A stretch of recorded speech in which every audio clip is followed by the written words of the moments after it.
So today I've got a Rossm wallet and a MagSafe adapter I purchased off of eBay. This is a little case that comes in, it's pretty nice. And inside you got some screws that are a little bit longer to accommodate for this being a little bit thicker. And I got this in forged carbon, so I think that's going to look really good on there. So I'm going to go ahead and see if I can get this installed and see how well it fits to the back of the MagSafe on my phone, and we'll be right back with that.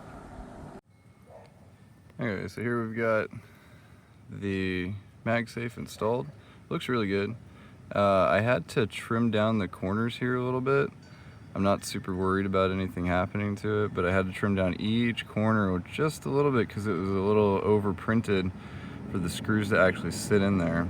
But once I got that done, this is my Galaxy S24 Ultra, and it just snaps right on the back of it, no problem. It's really sturdy.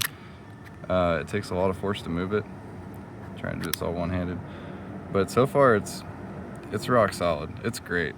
Definitely recommend it. I'll leave a link in the description below. Fantastic. It makes a click though. That's interesting. Check this out. You go back and forth with it, it'll click. But that's about the thickness. Thanks for watching.